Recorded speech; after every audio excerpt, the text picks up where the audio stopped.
эле жаңы жылда семейный кылып праздник кылып койсоң, это прекрасный праздник деп ушинтип айтып атат да. Бул жеке менин пикирим боюнча туура эмес. Чүнүк анткени ошол 31-декабрь күнү ошол жаңы жыл тосуп атам дегендерге окшоп, чогулуп, олтуруп ошол күндү майрамдык маана кылуунун өзү ошолорго окшошуу деген сөз. Анткени арак үчүн арам экендиги ансы деле белгилүү. Зына кылган ансы деле белгилүү. Бирок эмне үчүн 5-декабрда эмес, 15-декабрда эмес, дал ошол 31-декабрда отурганың ошол күндү улуктап аткандарга кошулуп атканың, демек ошолордонсуң деген хадис ушуга туш келет. Мусулман биртүген бир нерсени салыштырып көрөлү. Ак болбосо караны билбейсиң. Биздин улуу эки Курманайыт, Орозайыт майрамыбызда 100 миң деген жигиттер, аксакалдар аянтка чыгып намаз окуйбуз. Муфти баш болуп, имамдар элге ваз кылышат. 1 сааттын ичинде намаз бүткөндөн кийин өткөндөргө дуа кылып, эли жерге, мекенге дуа кылып, 1 саатта аянттагы 150 миң адам таркап кетет, бирок аянтта бир да бутылка калбайт. Бир да кыйшайып жыгылып калган масты да таппайсың. Бирок эртең 31-декабрь келген кезде МВД тик турат.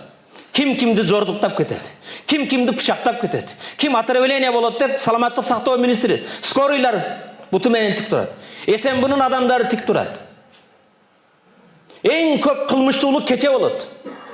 Кайттан өрт чыгат экен, кайттан эмне болот экен деген ар.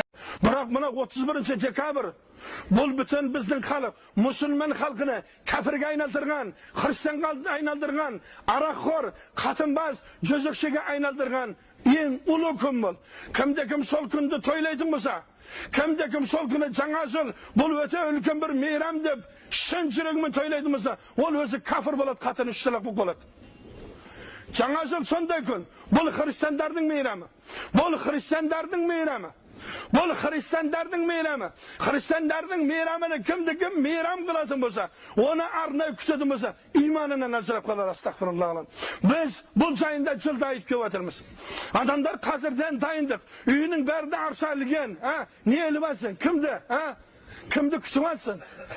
Kimde arman kılmaksın, kişi kana dininden ayırgan, kitabından ayırgan, otanından ayırgan, adamların dinin kuvvetlamaksın be, menem kılmaksın be, balana da sonu sindirmeksin be. Allah saklasın. Bu kişirilmeyin künelerden. Allah Subhanahu da barlık küneler kişiredi, özne serik getirgende Allah kişirmeydi ağayınlar. Жаңа жыл мейрамы христиандардың мейрамы. Bunu barlığınız жақсы білесіздер.